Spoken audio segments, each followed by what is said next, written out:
దక్షిణ కొరియాలో ఆదివారం చోటు చేసుకున్న ఘోర విమాన ప్రమాదం మీద అనేక అనుమానాలు వ్యక్తమవుతాయి. ఇవన్నీ దర్యాప్తులుగా తేలే అవకాశం లేదు. అయితే దర్యాప్తుకి ఏళ్లు పట్టొచ్చని అధికారులు చెప్తున్నారు. కనీసం 3 ఏళ్లు పట్టొచ్చట.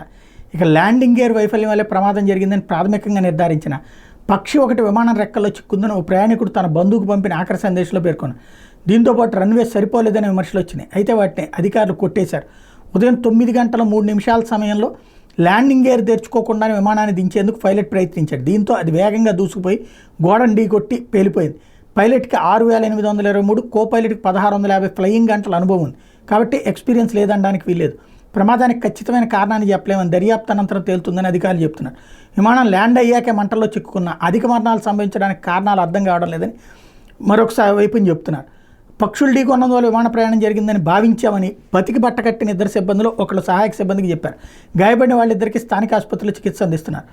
మయాన్ అంతర్జాతీయ విమానాశ్రయం రన్వే చిన్నది కావడం వల్ల ప్రమాదం జరిగిందని వచ్చిన వార్తలు జుజోంగ్ ఖండిస్తున్నారు. రన్వే 2,800 మీటర్ల పొడవు ఉందని సి టైప్ విమానాలు దిగడానికి అనువుగానే ఉందని చెప్పుకొచ్చారు. సి టైప్ విమానాల రెక్కల వెడల్పు వింగ్ స్పాన్ 24 నుంచి 36 మీటర్ల వరకు ఉంటుందని చెప్పారు. ప్రస్తుతం ప్రమాదానికి గురైన విమానం 35.8 మీటర్ల వింగ్ స్పాన్తోనే ఉందన్నటువంటి విషయాన్ని గుర్తు చేశారు. మెయిన్ దీని ఇంపాక్ట్ ఏంటంటే కాంపెన్సేషన్ సమస్య అయిపోతుంది. ఫైనల్గా ప్రమాదం తేలేదాకా పరిహారాలు ఇవ్వరు. మామూలుగా ఇన్సూరెన్సులు పర్సనల్ ఇన్సూరెన్స్లు అయితే క్లెయిమ్ అవుతాయి. మిగతాది ప్రభుత్వపు ఇది రాదు. 3 ఏళ్ల తర్వాత రాజు ఎవడో రెడ్డి ఎవడో తెలవదు. అప్పుడు విమాన ప్రమాదంలో చనిపోయినటువంటి కుటుంబాలు చివరికి వాళ్ళ సొంత బ్రతుకులు తప్పించి మరొకటి ఉండదు.